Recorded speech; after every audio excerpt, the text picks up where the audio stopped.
Expired. Chair now recognizes gentleman, Mr. Courtney, for 5 minutes. Thank you, Mr. Chairman. Again, I want to begin by recognizing both your efforts and Ranking Member Smith's efforts to hold recurring updates and briefings by this committee. And in my opinion, it has been that healthy process which has provided the foundation for the bipartisan votes that have passed supplemental funding really over the last year. And again, the witnesses have been part of that process, so thank you for your contribution. Just to, foot stomp what I think my friend Mr. Wilson just indicated is that included in those supplemental funding bills were actually specific explicit language by Congress directed towards the offices of Inspector General to be engaged at the maximum level. And again, Mr. Storch, if you could just sort of confirm that for the record, that again, you've been around for a long time, thank goodness, but again, it also has been with congressional support that your efforts are taking place. Yes, sir. Thank you very much for the question. We very much appreciate that support, and we're committed to the greatest possible transparency in our oversight efforts. So, and again, when we talk about a blank check, I mean, I think clearly we in the Congress had our eyes wide open when these large amounts of funding were authorized and appropriated, that we wanted oversight at every step of the way. In dealing with, again, Ukraine's efforts to deal with waste, fraud, and abuse, Dr. Call, there's an international organization which kind of keeps score on countries' efforts in terms of dealing with corruption and fraud, and it's Transparency International. In the last year, at the same time that this unprecedented almost infusion of money has been flowing in, not just from the U.S., but also from the EU, Ukraine's position on Transparency International's ranking actually improved. It was one of the few countries in the world. It went up 6 places. And I wonder if you could just sort of, with that backdrop, talk about your perspective as far as the seriousness with which the Ukrainian government has approached this whole question of making sure that this help goes to the right place.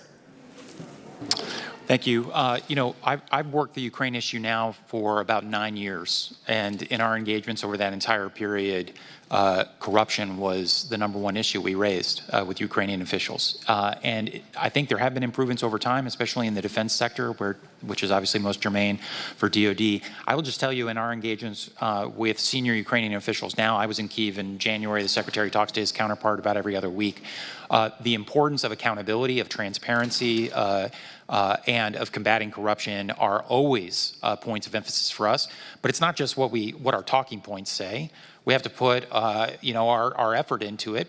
We've provided the Ukrainians with ways to track the systems we provide, to include scanners and software. We've done, when it's safe, remote visits to sites. We don't see any evidence of diversion in our reporting. We think the Ukrainians are using properly what they've been given. But we'll continue to foot stomp the importance of accountability and transparency for all the reasons you mentioned. And looking again at President Zelensky's own efforts, I would say he courageously took steps to remove officials, some very close even to his office, and political supporters of his own, which shows, I think, tremendous commitment to not just talking about trying to address this problem, but actually taking action to remove people, which again, I think just sort of demonstrates, true commitment. I think, that should be also acknowledged in terms of the seriousness with which, he and his administration is pursuing this goal. And with that, Mr. Chairman, I'd like to, as long as we're entering newspaper articles, I'd like to ask that the piece in this morning's Washington Post, Zelensky takes on Ukraine's top internal enemy, be admitted to the record. Without objection, so ordered. And again, that walks through the whole question of how they've improved their score with Transparency International in the midst of, dealing with an existential threat to their country. And with that, I yield back. Thank the gentleman from Connecticut. Chair now recognizes the gentleman from Colorado, Mr. Lamborn, for 5 minutes. Thank you, Mr. Chairman, and thank you for having this hearing. And thank you all for being here today. General Sims, I'd like to ask you the first question I have. Last week, Vladimir Putin announced the suspension of Russia's participation in the New START treaty. This followed an earlier declaration by the U.S. State Department that Russia was violating the New START treaty. So it appears that Russia has taken New START hostage and is using it to try to get us to stop funding Ukraine. Is the Joint Staff developing plans and options should Russia further violate its limitations in New START? For instance, if it starts uploading its nuclear delivery systems above the caps? Sure, thank you for the question. So I'll save some fine-tuning on that question for our follow-on session, if that's okay, and certainly pass any of the policy implications to Dr. Call to answer. But I would simply say we continue to maintain the strongest nuclear force in the world. We continue to monitor the nuclear situation around the world, to include Russia. And if I was an American, I would not be worried about the nuclear situation. Very good. And Dr. Call, if you could follow up on that, what are some of the diplomatic or other things that the administration is doing in response to Russia's latest stance on New START? Thanks. It's a really important question. Look, I think as a practical matter, the suspension doesn't make a lot of difference for the reason you mentioned, which is that they were already out of compliance with the inspections regime using COVID and other things as excuses. It's also interesting that Putin decided to suspend as opposed to leave the treaty. And I think that's actually an indication that it's not effective leverage over us. It won't be effective leverage over the Biden administration. Yes, we believe arms control and strategic stability matter for the safety of the American people and for the world. But frankly, Russia is in no position for an unconstrained nuclear arms race. They do not have the money, especially given the strain on their military from the war, sanctions, export controls.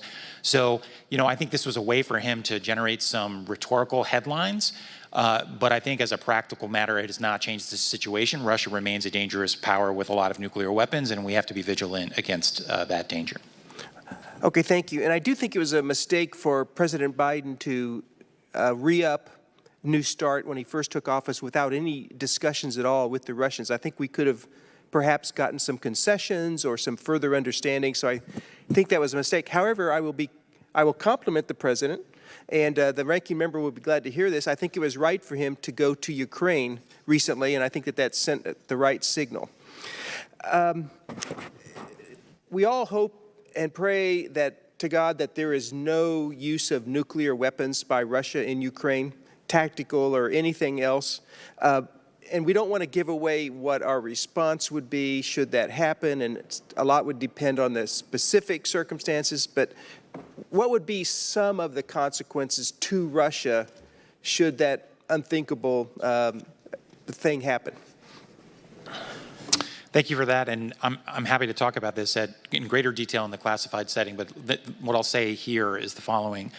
We've made it very clear to Russian leadership at the highest levels through intelligence channels, my boss, Secretary Austin, to his Russian counterpart, the Chairman of the Joint Chiefs of Staff, to Gerasimov, our national security advisor, to his counterpart in the Kremlin, that any use of nuclear weapons in Ukraine on any scale would be considered a world-changing event that would bring about severe consequences far in excess to anything the Russians have experienced to date, and that a lot of the restraints we've been operating under would no longer obtain in a world where Russia crossed that threshold. But the good news is I don't think they're likely to do so. Yeah, and what they have to lose would be far more than what they would have to gain. And lastly, General Sims, Russia has made some I think, exaggerated claims that it has used hypersonic weapons in Ukraine, just as they exaggerate a lot of things about their capabilities. Can you shed any further light on that particular question?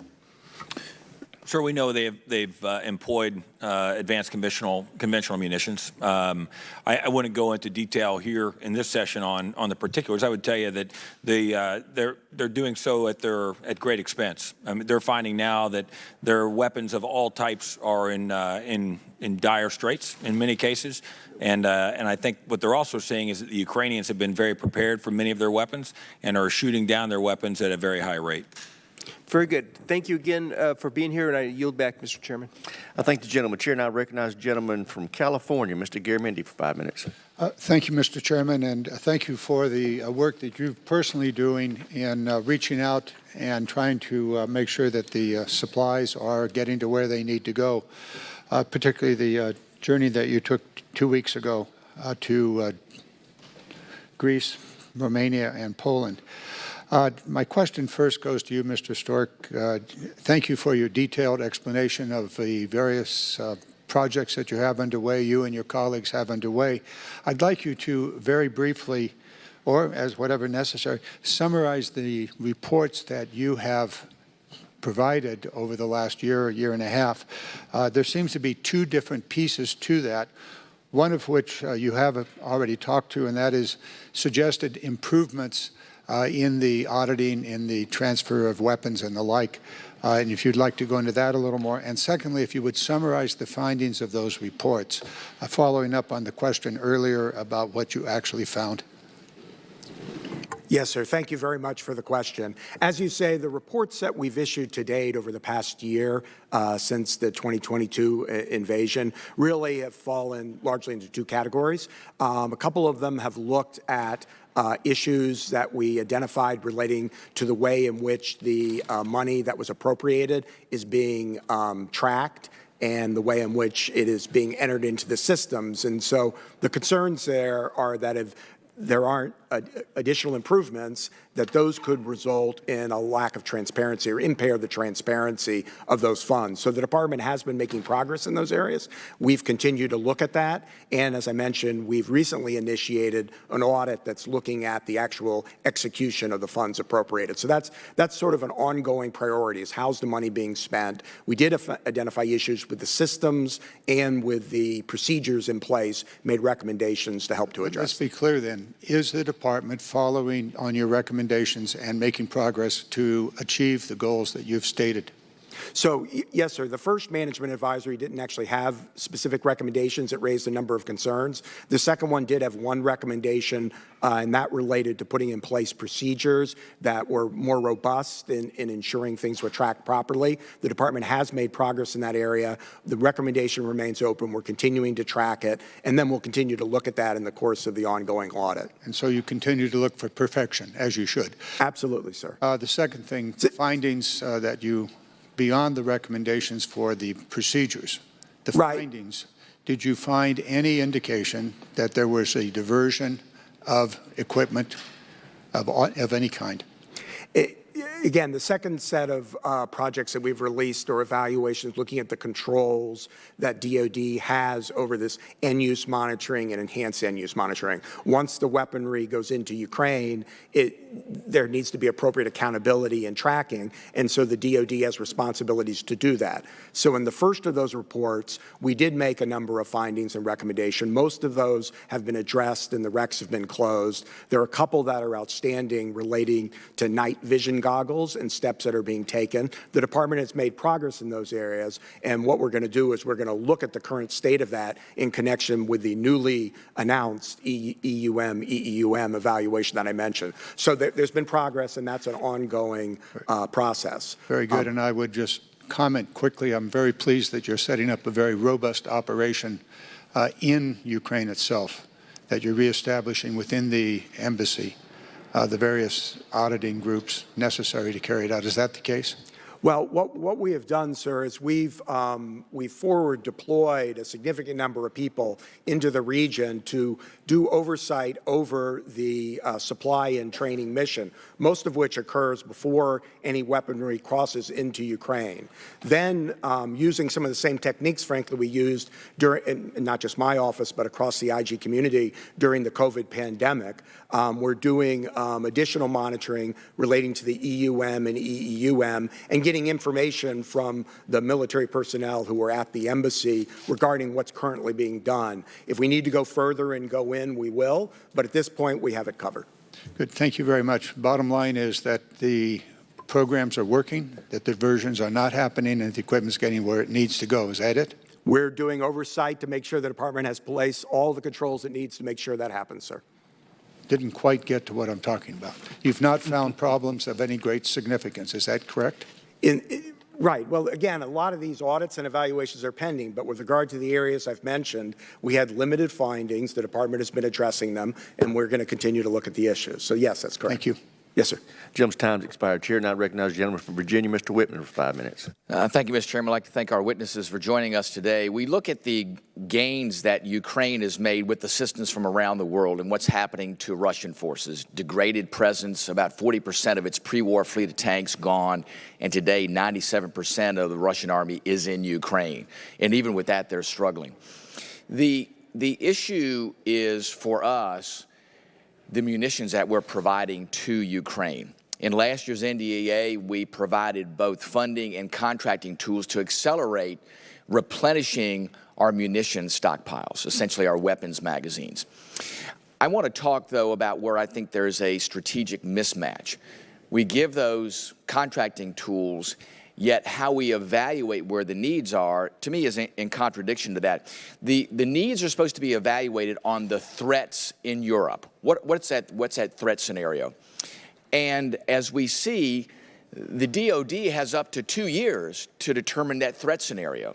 So if we're looking at the scenario 2 years down the road and whatever is happening at that time in Europe, and we are today accelerating the replenishing of our munition stockpile, to me there's a mismatch, because giving 2 years to determine what the needs are, what the threats are, and we're spinning up today to build weapon stockpiles that may be mismatched with what we see 2 years from now, doesn't seem to me to be a good policy. So, Dr. Call, can you tell us, based on our force structure requirements on both munitions and ground forces in Europe, how do we make sure that we are making the right determinations about what to build today so we don't have, again, a mismatch? I mean, we're talking about weapons magazines being depleted today, but if we're building weapons that may not have a role in where we need to be 2 years from now, how do we correct that mismatch?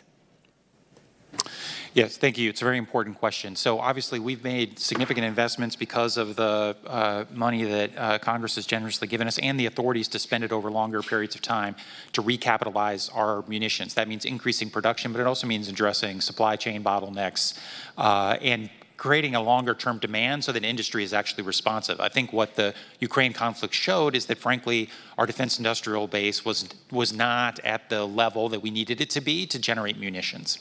So right now, our priorities are making sure that we are increasing production for the things that we anticipate that Ukraine will continue to need. So a good example is 155 millimeter ammunition for the NATO standard howitzers, but also the guided multiple launch rocket systems, the GIMLRs that launch off the HIMARS systems. Those are going to matter a year from now, 2 years from now, 3 years from now, because even if the conflict in Ukraine dies down, and nobody can predict whether that'll happen, Ukraine is going to need a military that can defend the territory it's clawed back and deter the Russians from doing this again. The other investments we're doing, of course, are to replenish our own stocks. And there, actually, I think we're relatively confident we're making the investments that we need not only for Russia contingencies, but also for contingencies vis-a-vis China, North Korea, Iran, et cetera. But beyond that, we can go into some of the specific details in the classified setting, if you'd like, in terms of how we're making targeted investments. Well, that leads me to the next question. The allocations that we're making today to Ukraine are based on a pre-Ukraine Russian conflict scenario. So if we are holding back those munitions based on that scenario, then are we inadvertently holding back the things that Ukraine may need based on what would be an antiquated scenario? So that I think is a question. And then also, how are the determinations made about what we are doing to replenish our stockpiles and what we're sending to Ukraine? How is that interacting with our needs in the Indo-PACOM? Yeah, so actually, it's a very important point. So we have a total munitions requirement that is essentially a metric against which we need munitions for a whole range of contingencies. So they're not pegged to any one contingency. It's a pool of munitions we could draw on from a range of different scenarios.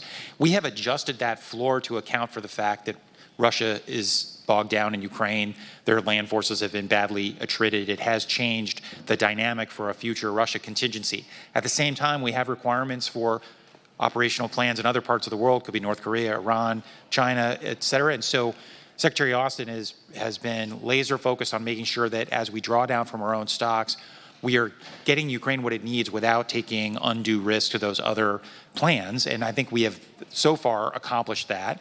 But we also need to recapitalize so that we can build up that hedge in the event that something bad happens elsewhere in the world. Very good. Thank you, Mr. Chairman. I yield back.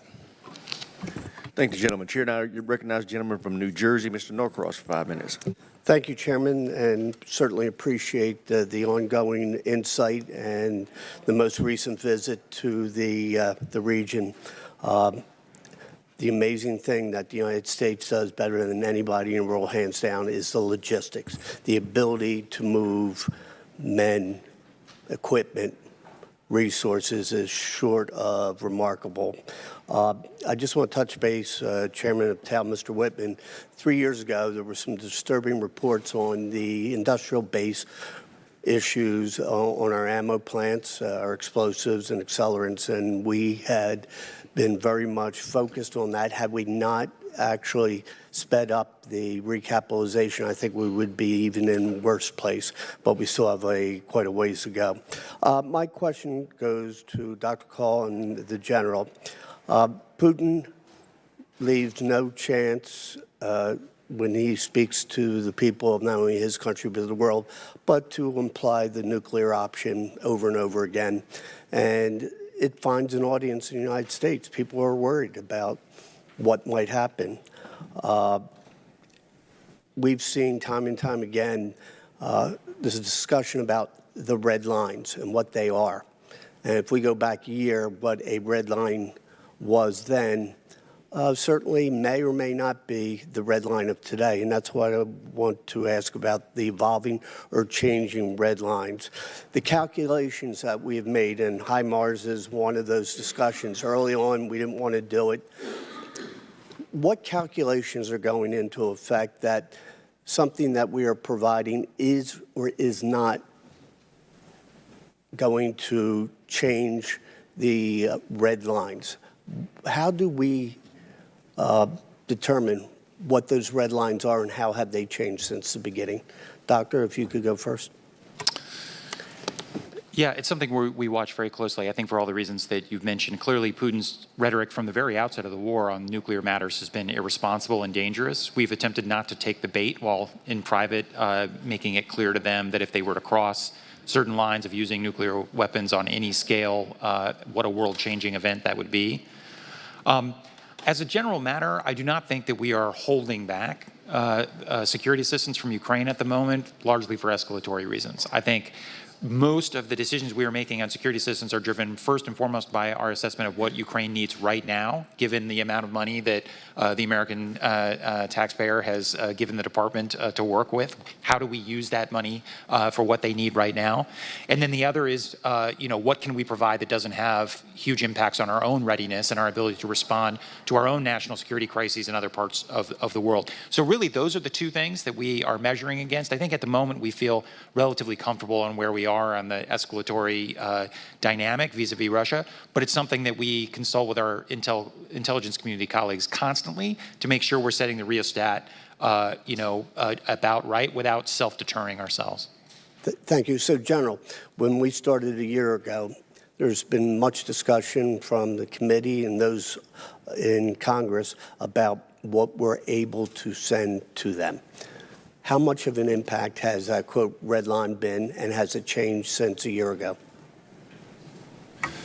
So I would tell you what we've sent over the last year has made a gigantic difference to the Ukrainians. If you start where we were last year at the onset, it was about providing things at the moment that they needed. They were javelins, they were Stinger missiles, they were things that they needed to defeat the Russian army as they came across the border around the country. Those things were provided in good order. They were used extremely well by the Ukrainians. As the conditions changed, so too did the requests from the Ukrainians in terms of what they thought was necessary. And as we talked with our Ukrainian counterparts, what we thought would be most advantageous and available to them all the while, as Dr. Call mentioned earlier, balancing it against our current readiness and our ability to meet any requirements around the world. Those have certainly morphed over time. And so as you've seen, sir, now the provision of Bradley fighting vehicles, of tanks, and our partners make these same assertions. They've all been done with these things in mind. And I feel very confident that as we go forward, we'll continue to do so and make decisions in a very thoughtful and understanding manner. Exactly my point, that we are not holding back because of these red lines or nuclear threats. These are actual determinations made by what's best for the Ukrainians and their use at any time. With that, I yield back. Thanks. Thank the gentleman. Chair now recognizes the gentleman from